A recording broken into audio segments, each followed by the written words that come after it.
Welcome to my channel. महत्त्वाची सूचना. या व्हिडिओमधील सर्व माहिती केवळ शैक्षणिक उद्देशानं दिलेली आहे. ही कोणत्याही प्रकारची गुंतवणूक सल्ला नाही. गुंतवणूक करण्यापूर्वी कृपया स्वतःचा अभ्यास करा किंवा आपल्या आर्थिक सल्लागाराचा सल्ला घ्या. या व्हिडिओतील माहितीवर आधारित घेतलेल्या कोणत्याही निर्णयासाठी आम्ही जबाबदार राहणार नाही. धन्यवाद. आजच्या या डीप डाईव्हमध्ये आपण एका अशा आर्थिक कोड्याची उकल करणार आहोत ना, जे ऐकून सुरुवातीला कोणीही चक्रावून जाईल.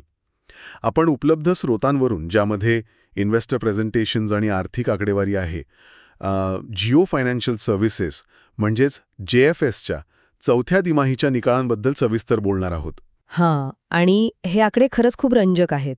म्हणजे प्रथमदर्शनी पाहिलं तर कुणालाही वाटेल की इथे काहीतरी मोठी चूक होतीये. हो ना, म्हणजे विचार करा, एखाद्या कंपनीचा महसूल म्हणजेच रेव्हेन्यू तब्बल 106% उसळी घेतो. बापरे. आणि एवढंच नाही, त्यांचा ऑपरेटिंग प्रॉफिट, ज्याला आपण EBIT म्हणतो, तोही 79% वाढतो. म्हणजे इथपर्यंत सगळं कसं एखाद्या सुपरहिट चित्रपटाच्या कथेसारखं वाटतंय. पण खरा धक्का बसतो तो बॉटम लाईनवर. नक्कीच. आणि तो धक्का म्हणजे त्यांचा नेट प्रॉफिट. ₹100 आलाय. म्हणजे हे कसं काय असू शकतं? मला तरी असं वाटतंय की एखाद्या दुकानात ग्राहकांची प्रचंड गर्दी वाढलीये, विक्री दुप्पट झालीये, पण दिवसाअखेरीस गल्ल्यात बघितलं तर पैसे कालच्यापेक्षा कमी आहेत. हे गणित कसं काय? खूप छान उदाहरण दिलं तुम्ही. पण कसं आहे, आर्थिक जगतात आणि विशेषतः जेव्हा एखादी महाकाय कंपनी आपला पाया रचत असते ना, तेव्हा हा कोणताही विरोधाभास नसून ती एक अत्यंत विशिष्ट अशा रणनीतीचा भाग असते. म्हणजे ही जाणीवपूर्वक घेतलेली रिस्क आहे म्हणायची. अगदी. बाजाराला सध्याचे आकडे दिसत नाहीयेत असं नाहीये, पण वरवर दिसणारे आकडे आणि कंपनीची आतली रणनीती यात खूप मोठा फरक आहे. बाजाराची नजर JFSच्या आजच्या नफ्यावर नाहीये, तर त्यांच्या भविष्यातील त्या संपूर्ण इकोसिस्टमवर खेळलेली आहे. बरं, मग आपण हे थोडं सविस्तर समजून घेऊया, कारण आपला आजचा मुख्य उद्देशच हा आहे की महसूल दुप्पट आणि नफा कमी यामागचं नेमकं रहस्य काय आहे. पण नफा का कमी झाला हे समजून घेण्याआधी मला वाटतं आपण त्यांच्या विक्रीत आणि महसुलात एवढी मोठी गरुडझेप कशी आली ते आधी थांबूया. हो, ते तर सगळ्यात महत्वाचं ग्रोथ इंजिन आहे त्यांचं. आणि आकडेवारी तर अक्षरशः थक्क करणारी आहे. त्यांचं जे कर्ज वितरण आहे, म्हणजे फायनान्सच्या भाषेत AUM किंवा लोन बुक, ते 10,053 कोटींवरून थेट 25,711 कोटींवर गेलंय. ही वाढ म्हणजे साधीसुधी वाढ नाहीये. एका वर्षात थेट 2.5 पट. अजिबात नाही. जेव्हा एखादी संस्था आपले लोन बुक एवढ्या वेगाने वाढवते, तेव्हा त्यामागे एक अतिशय आक्रमक विस्तार धोरण असतं. पारंपरिक बँकांना अशी वाढ नोंदवण्यासाठी अनेक वर्ष लागतात. पण इथली सर्वात लक्षवेधी गोष्ट पैशांची नाहीये, मग कोणती आहे? युजर्सची. त्यांनी डिजिटल प्लॅटफॉर्मवर तब्बल 23 दशलक्ष म्हणजे 2.3 कोटी नवीन युजर जोडले आहेत. अरे बापरे, 2.3 कोटी. हो, आणि जिओ क्रेडिट वितरणामध्ये तर गेल्या वर्षीच्या तुलनेत 49% वाढ झाली आहे. पेमेंट बँकेमधील ठेवीही खूप वेगाने वाढत आहेत आणि आता तर त्यांनी AI आधारित फायनान्स मार्केटप्लेस सुद्धा लॉन्च केलंय. हे सगळं ऐकून मला असं वाटतंय की ही फक्त एक साधी वाढ नाहीये, तर ही पूर्ण बाजारपेठ काबीज करण्याचीच तयारी दिसतीये. म्हणजे हे फक्त एका नवीन रस्त्यावर गाडी चालवण्यासारख्या नाहीये, तर JFS स्वतःचाच एक नवीन महामार्ग बांधत आहे असं वाटतंय. अगदी तसंच आहे. आणि यामागे जिओचा जो आधीपासला मोआट आहे ना, त्याचा मोठा वाटा आहे. मोआट म्हणजे त्यांची आधीपासून असलेली जिओची इकोसिस्टम. बरोबर. त्यांना एक नवीन ग्राहक मिळवण्यासाठी इतर बँकांसारखे हजारो रुपये खर्च करावे लागत नाहीत. त्यांच्याकडे रिलायन्स जिओ आणि रिटेलचे मिळवून जवळपास 400 दशलक्ष म्हणजे 40 कोटी लोकांचा बेस आधीपासूनच आहे. म्हणजे शून्य कस्टमर ॲक्विजिशन कॉस्ट. जवळपास तसंच. त्यांनी फक्त या तयार पाईपलाईनला फायनान्शियल सर्व्हिसेसचा नळ जोडलाय. पण नुसते लोक ॲपवर आणणे म्हणजे व्यवसाय यशस्वी झाला असं होत नाही ना. म्हणजे जर ते एवढ्या वेगाने कर्ज वाटत आहेत, तर या कर्जाच्या गुणवत्तेवर किंवा लोन क्वालिटीवर प्रश्नचिन्ह निर्माण होत नाही का? ज्या लोकांचा बँकेचा इतिहास नाही, त्यांना कर्ज देणं खूप मोठी जोखीम आहे. हा खूप महत्वाचा मुद्दा आहे. आणि याचं उत्तर आहे अल्टरनेटिव्ह डेटा अंडररायटिंग. म्हणजे पारंपरिक सिबिल स्कोअरपेक्षा वेगळं काहीतरी. हो ना. इतर बँका सिबिल स्कोअरवर अवलंबून असतात, पण JFSकडे ग्राहकांचा असा डेटा आहे जो इतरांकडे नाही. एखादा माणूस फोन वेळेवर रिचार्ज करतो का, तो जिओ मार्टवर काय खरेदी करतो, त्याचा डेटा वापर कसा आहे, या सगळ्यावरून AI आणि मशीन लर्निंग वापरून ते जोखीम मोजतात. अरेच्या, म्हणजे ते फक्त पैशांचा नाही तर डेटाचा खेळ करत आहेत. अगदी बरोबर. पर हे सगळं खरं असलं तर इथेच खरा रंजक भाग सुरू होतो. जर व्यवसाय एवढ्या वेगाने वाढतोय, त्यांच्याकडे डेटा आहे, कर्ज 2.5 पट झालंय, महसूल 2 झालाय, तर मग तो नफा 14% का घसरला? हा पैसा नेमका चाललाय कुठे? यामागे ना 3 मुख्य कारण आहेत, जी आपल्याला आर्थिक निकालांमध्ये स्पष्ट दिसतात. पहिलं आणि सगळ्यात मोठं कारण म्हणजे एक्सपॅन्शन कॉस्ट किंवा विस्ताराचा प्रचंड खर्च. म्हणजे नवीन व्यवसाय सुरू करण्याचा खर्च. हो, जेव्हा तुम्ही इन्शुरन्स, पेमेंट्स बँक आणि कर्ज वाटप हे सगळं एकाच वेळी उभं करता, तेव्हा त्यासाठी जागतिक दर्जाचं तंत्रज्ञान, उत्तम लोक आणि डिजिटल इन्फ्रास्ट्रक्चरवर अब्जावधी रुपये खर्च होतात. आणि हा सगळा खर्च आजच्या नफ्यातूनच वजा होतोय. हां, म्हणजे मगाशी मी जे महामार्गाचं उदाहरण दिलं ते इथे अगदी फिट बसतंय.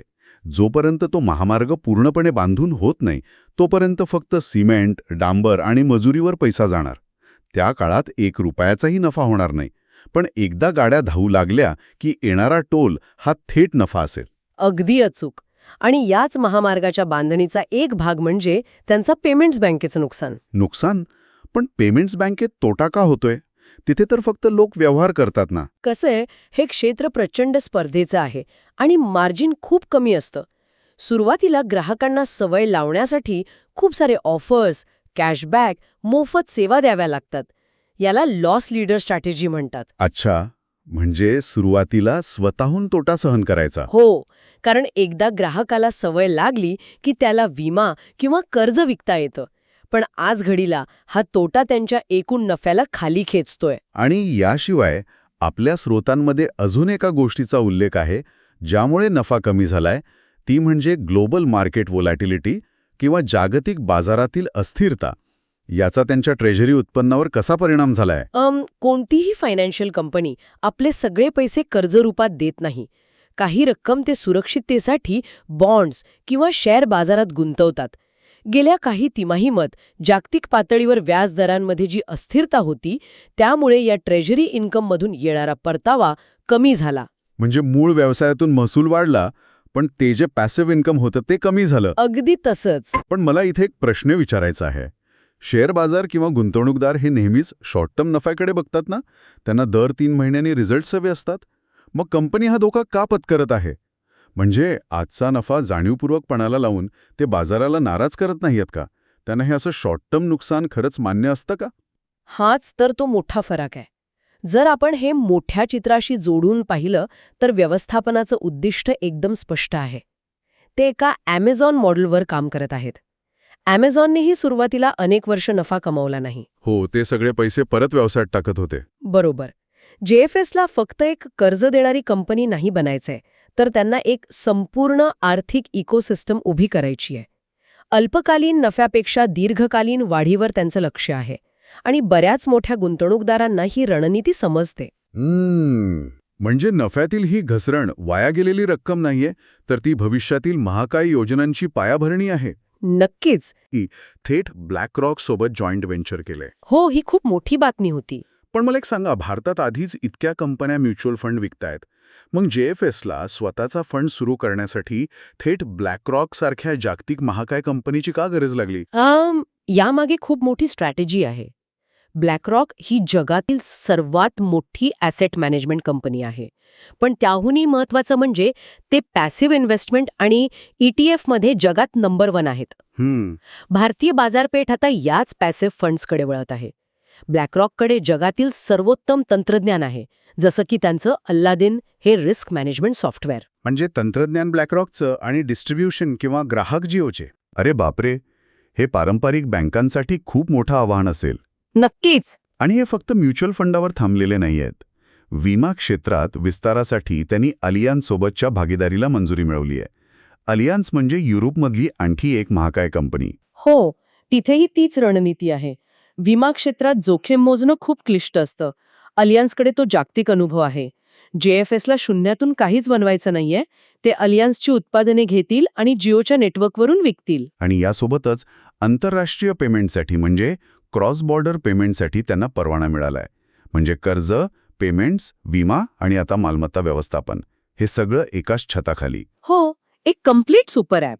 पण मला एक सांगा, हे सगळं एकाच वेळी करणं म्हणजे खूप मोठी जोखीम नाहीये का? ज्याला आपण एक्झिक्युशन रिस्क म्हणतो. सगळ्याच आघाड्यांवर एकाच वेळी युद्ध लढण्यासारखं आहे. हां, यावरून एक अतिशय महत्वाचा प्रश्न निर्माण होतो आणि बाजारातील विश्लेषकांना नेमकी याच गोष्टीची चिंता आहे. कागदावर ही रणनीती अभेद्य वाटते, पण प्रत्यक्षात एकाच वेळी 4 वेगवेगळे आणि अत्यंत क्लिष्ट व्यवसाय चालवणं हे खूप मोठं आव्हान आहे. म्हणूनच बहुधा त्यांचा पीई रेशो इतका जास्त आहे. हो, आणि म्हणूनच आपण ज्या 100च्या पी रेशोबद्दल सुरुवातीला बोललो, तो आकडा इथे अत्यंत महत्वाचा ठरतो. 100चा पीई रेशो. मला वाटतं आपण हे थोडं श्रोत्यांसाठी सोप्या भाषेत सांगायला हवं, कारण देशातील मोठ्या बँकांचा पीई रेशो सहसा 15 किंवा 20 असतो. मग जीएफएसला 100चा पीई का?